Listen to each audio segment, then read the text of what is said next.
O ex-presidente Lula está preso há cerca de uma semana. Mesmo assim, ainda é favorito nas pesquisas de intenção de voto para presidente da República na eleição deste ano.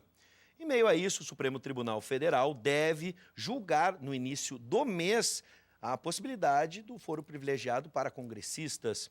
É sobre este assunto que nós vamos conversar agora com os advogados Yuri Félix e José Antônio Rosa. Sejam bem-vindos. Tudo bem?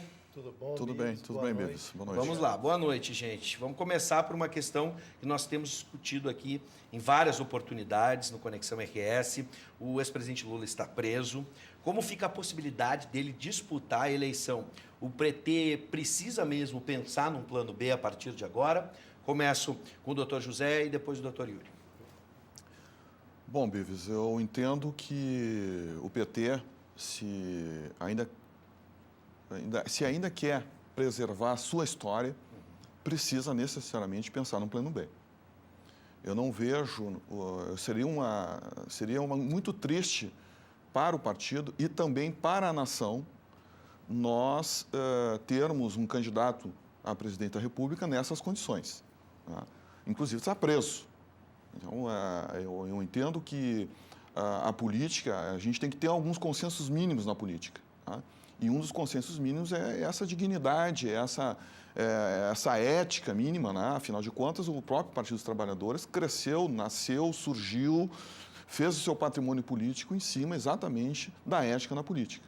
Então, agora eu acho que está na hora do partido se repensar, né? Começando por um novo candidato, que não o ex-presidente Lula, que é necessariamente um prisioneiro, um presidiário, que está cumprindo pena, já começou a execução provisória da pena, e não tem condições, conforme a legislação brasileira, conforme nós conhecemos a lei da ficha limpa, ele não tem condições de ser candidato. Pode até, mesmo que se consiga por vários outros artifícios, por meios, né, que os advogados, a estrutura toda de profissionais que ele montou para fazer a sua defesa, consiga de alguma maneira viabilizar a sua candidatura, o que eu acho que não vai conseguir, em função até do que já tinha manifestado o atual presidente do Tribunal Superior Eleitoral, o ministro Fux, que disse que ficha limpa não tem espaço, ficha suja não tem espaço na política brasileira, né? Então, eu acho que mesmo que consiga, ainda assim será eu diria assim, será vexaminoso que o ex-presidente Lula seja candidato a presidente da República. Bom, agora a opinião do doutor Yuri, por favor. Sobre esse caso, Lula, é possível ainda, com artifícios ou não, com recursos jurídicos ou não, a candidatura? E, se não for possível, já é hora de se pensar no plano B? Sim, Bives, boa noite aos amigos que nos assistem. Cumprimento aqui meu colega, querido amigo, o doutor José Antônio. Bives, nós temos aí o aspecto jurídico, o aspecto político. Do ponto de vista político, é claro que fica difícil, muitas vezes, sustentar para a opinião pública um candidato que sofreu uma condenação que é amplamente questionada por diversos setores do mundo jurídico, mas sofreu uma condenação tanto em primeiro quanto em segundo grau. Isso é uma discussão política. Do ponto de vista jurídico, eu acredito que seja possível o registro da candidatura. O registro da candidatura ele é possível, mas, como bem disse o doutor José Antônio, o presidente do Tribunal Superior Eleitoral, o ministro Fux, já manifestou no sentido de uma inviabilidade, e ele manifestou, isso também pode vir a ser questionado, ele se manifestando aí mesmo que de forma indireta num caso concreto, sim, mas ele já se manifestou no sentido de uma inviabilidade de segmento dessa candidatura. Então, eu entendo que há sim a possibilidade de registro, mas se esta candidatura se mantém ou não, seguindo as palavras do ministro Fux, pelo visto não será mantida. Claro que nós temos que ter em mente que a última palavra será do Supremo, porque uma eventual decisão, seja ela favorável ou desfavorável no Tribunal Superior Eleitoral, essa decisão será atacada e será levada ao Supremo Tribunal Federal, seja pelo ex-presidente Lula, seja por seus adversários, dependendo do resultado da decisão do TSE. Ou seja, temos um ano aí que eu costumo dizer, Bives, não morreremos de tédio. Temos um ano de fortes emoções do ponto de vista político e jurídico. Todos teremos muito trabalho. Sim. A imprensa e o universo jurídico. Agora vamos passar para o foro privilegiado, né? Porque as questões acabam se fundindo na medida em que a boa parte da população questiona onde estão os outros processos, as outras condenações para, por exemplo, outras figuras que estão no mundo político, algumas delas com mandato. A ministra Carmen Lúcia pautou para o dia 2 de maio a ação que discute foro privilegiado de congressistas. A ideia é limitar o alcance do foro para deputados federais e senadores. Primeiro vamos entender como funciona hoje e o que pode mudar. Agora eu inverto, né?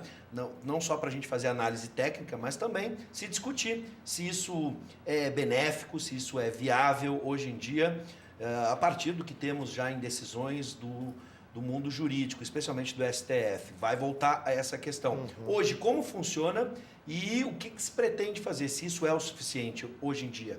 Passo para o doutor Yuri.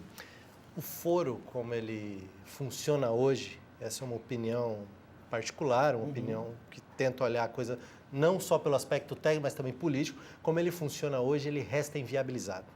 A cidadania não compreende o foro por prerrogativa de função, que é o foro privilegiado.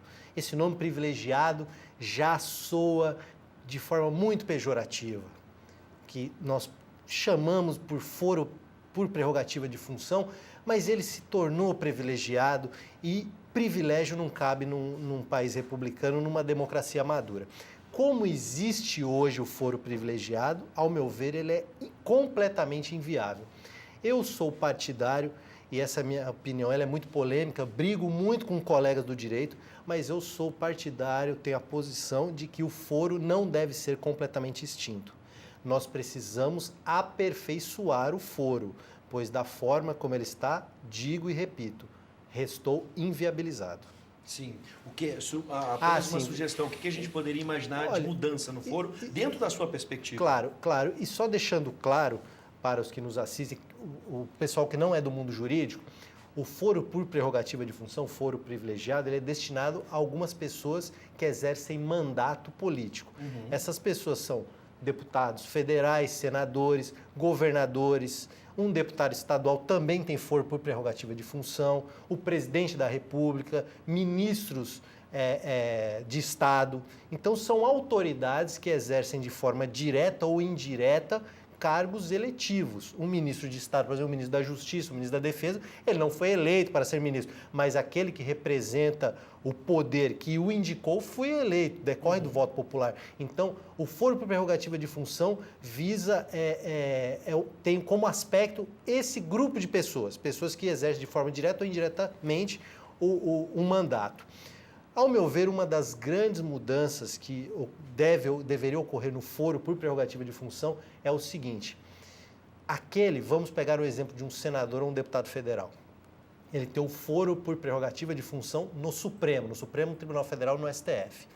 Então, todo o processo, tudo que ocorre com relação a ele, tudo que envolve com relação à acusação dele, é decidido pelo STF. E o STF, que é uma corte constitucional, um tribunal superior, não tem o hábito, não tem a tradição, a história, aquilo que os colegas gaúchos chamam, não tem a cancha de promover uma instrução criminal. Então, ao meu ver, uma mudança seria a seguinte: toda a instrução deveria ser feita em primeiro grau. Toda a instrução. E apenas os atos decisórios seriam do Supremo. Quais sejam? Decretação de prisão preventiva, busca e apreensão, sentenças absolutórias ou condenatórias seriam por decisão da Suprema Corte, mas toda a instrução, o que seria a instrução? Oitiva de testemunha, coleta de prova, seria em primeiro grau. E aí nós teríamos um juiz que já tem a habitualidade, teríamos um procurador da República ou um promotor de justiça que tem a habitualidade desse dia a dia das audiências que poderia ser feito. Ao meu ver, isso deveria... Isso agilizaria o processo? Sem a menor dúvida. Sim. O processo não ficaria parado nos escaninhos da Suprema Corte, nas prateleiras da Suprema Corte. Então, ao meu ver, deveria ser feito isso. Os atos decisórios caberiam à Suprema Corte, para aqueles que têm foro no STF. As pessoas que têm foro em outras cortes, como um deputado estadual que o foro dele é no tribunal local de seu estado, aí seria diferente. Essa instrução seria feita pelo juiz de primeiro grau do seu estado e as decisões, os atos decisórios, prisão, busca e apreensão, enfim, sentença, seria do tribunal local, onde ele tem o foro.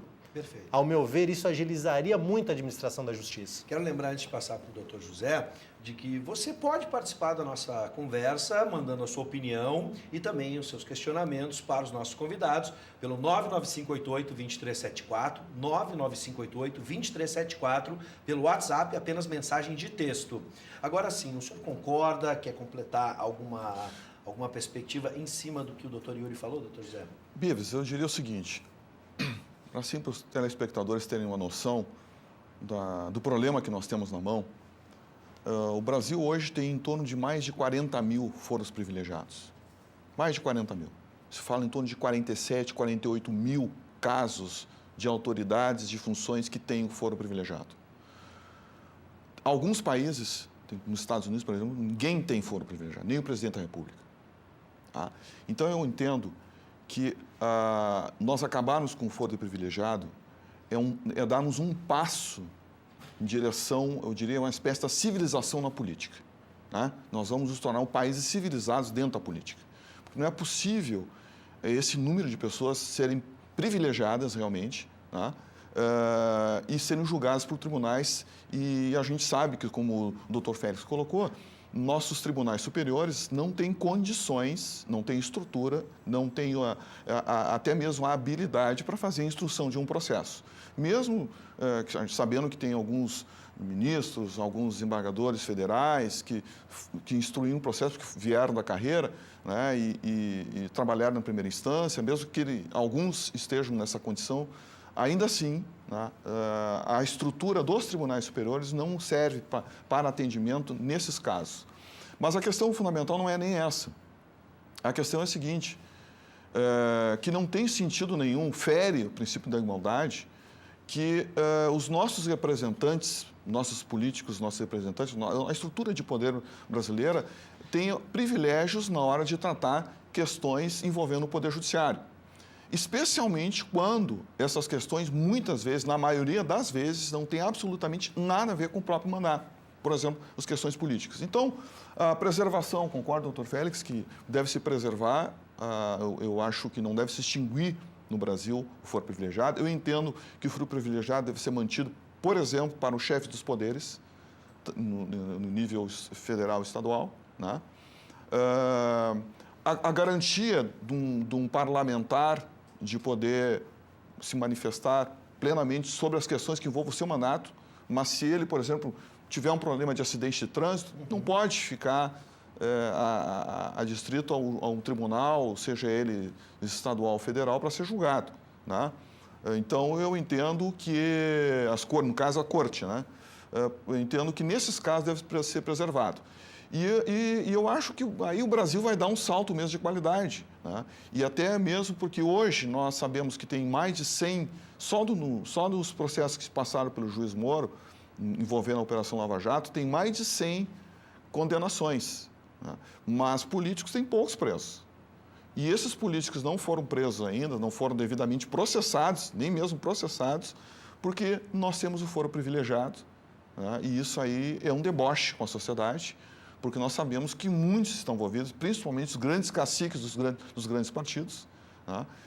Que se envolveram nesse processo de lapidação do patrimônio brasileiro, da sociedade, do povo brasileiro, e nós precisamos, de alguma maneira, dar uma resposta para a sociedade, e o Poder Judiciário está amarrado com a questão do foro privilegiado, e isso realmente precisa acabar, e é um passo importante para que o Brasil possa se tornar eu diria assim, uma democracia um pouco mais madura. Nós temos muitos passos ainda a dar, mas o fim do foro privilegiado vai ser um passo importante. Bom, a gente fala aqui dentro da nossa democracia, um país republicano, em 3 poderes. A gente falou aqui, por exemplo, poder executivo, né, ministros, por exemplo, a gente falou no poder legislativo, deputados.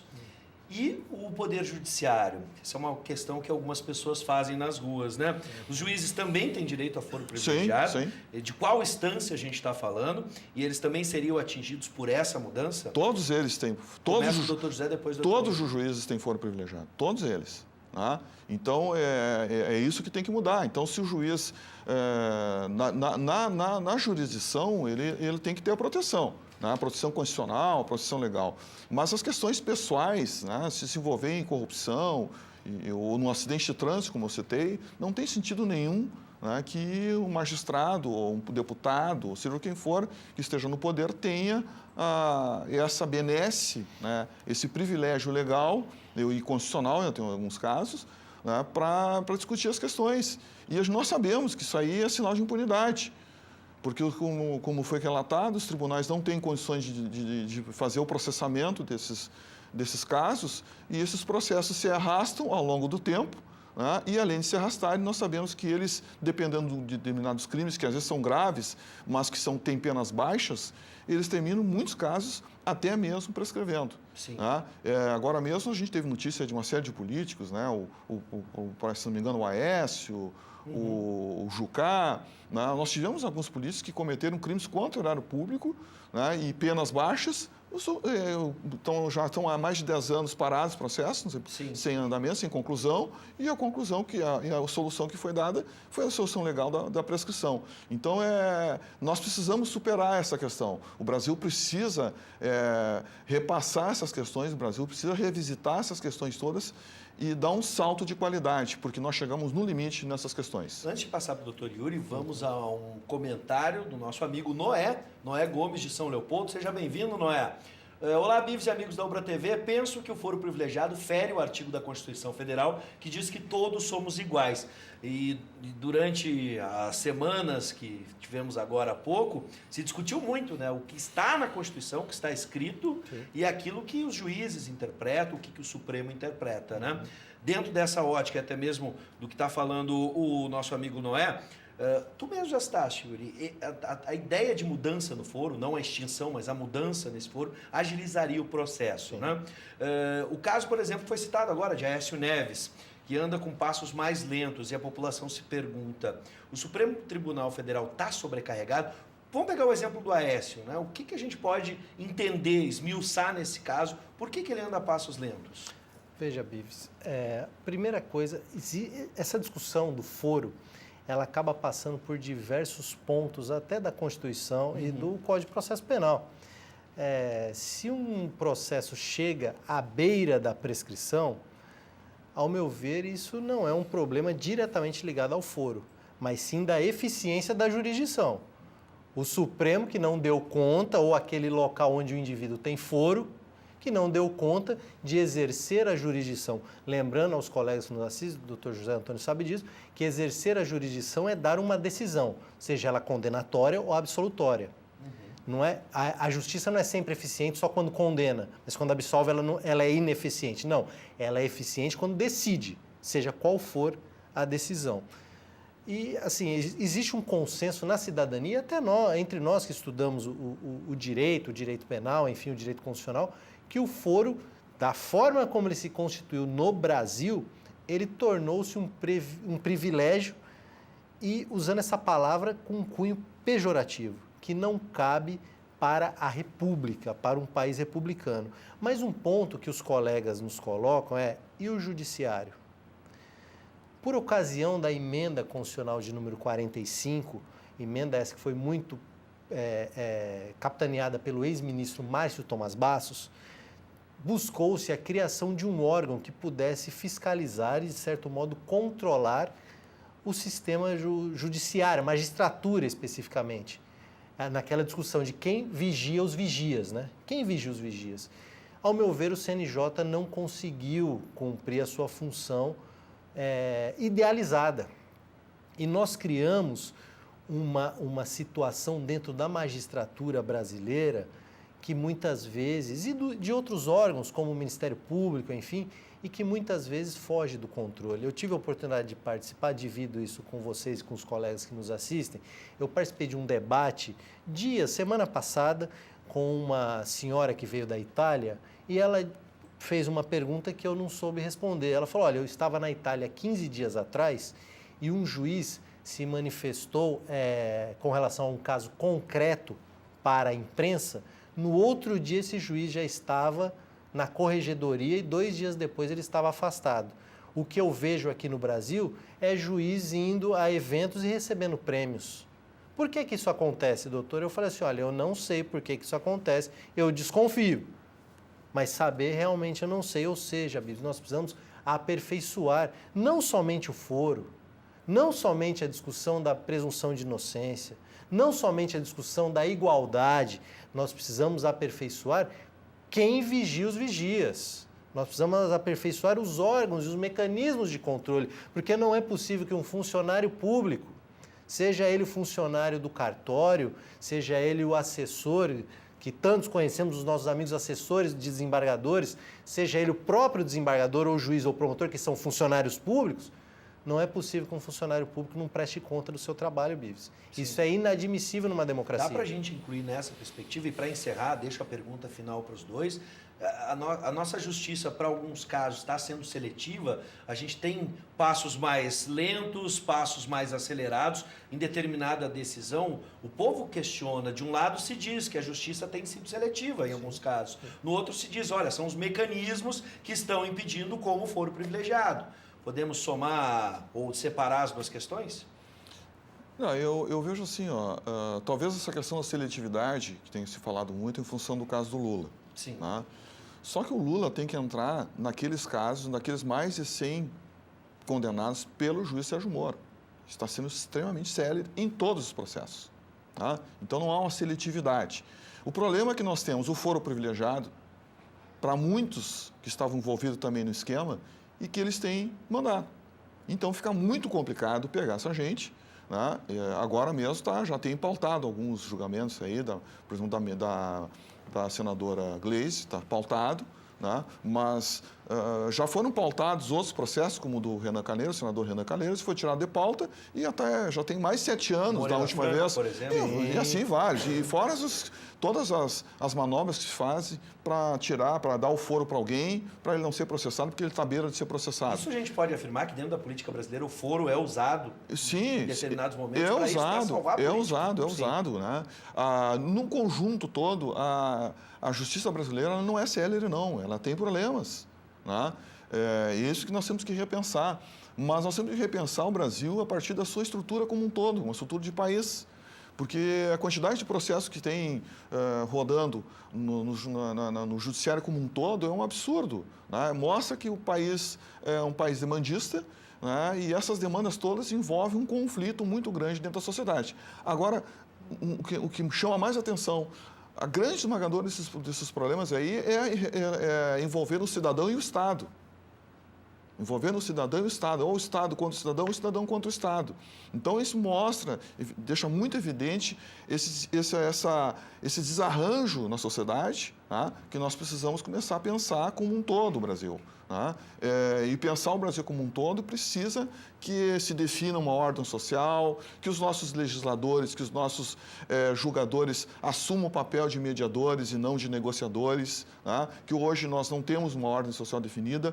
Cada juiz, se fala, né, que no Supremo nós temos 11 Supremos. Aliás, o ministro Gilmar Mendes se colocou na condição de o Supremo, numa determinada vez, e quando ele se manifestou. Então, realmente é isso. Né? Quando a gente pega, por exemplo, a Suprema Corte norte-americana, que julga em torno de... Chegam lá mais de 10 mil processos para eles julgarem, mas eles definem como a última instância mesmo, né? Como um tribunal constitucional, eles definem lá um julgamento, no máximo 80 processos por ano, e aquilo ali tem uma regularidade, aquilo dá estabilidade jurídica, porque as pessoas sabem que determinadas questões de relevância vai dar uma tranquilidade para a sociedade e todos os tribunais, todos os juízes depois vão acompanhar aquela decisão da Suprema Corte. Então, é isso que nós precisamos. Nós precisamos pensar o Brasil como um todo, as suas instituições. Eu acho que, inclusive, a primeira e maior, eu diria assim, a mãe de todas as reformas é uma reforma institucional, é uma reforma do Estado brasileiro. Não é o suficiente, mas é um grande passo para que a gente possa começar a organizar o país e dar condições às pessoas realmente viverem as suas vidas. Bom, a palavra segurança jurídica, né? A palavra... esse termo, né, que se fala em segurança ou segurança jurídica, sim, é uma novidade para muitos brasileiros, como sim, foi a condução coercitiva, mas eu acho que essa palavra se tornou não só algo do nosso cotidiano, mas como um sonho, uma meta. Exato. E aqui a gente tem dois brilhantes profissionais da área da justiça que estiveram aqui com a gente hoje, por isso eu agradeço a análise de vocês e por terem aceitado o nosso convite num assunto tão delicado. Sejam sempre bem-vindos. Eu agradeço, Obrigado, agradeço colega também aqui, agradeço até o nosso próximo e aos telespectadores. Com certeza. Obrigado, doutor José.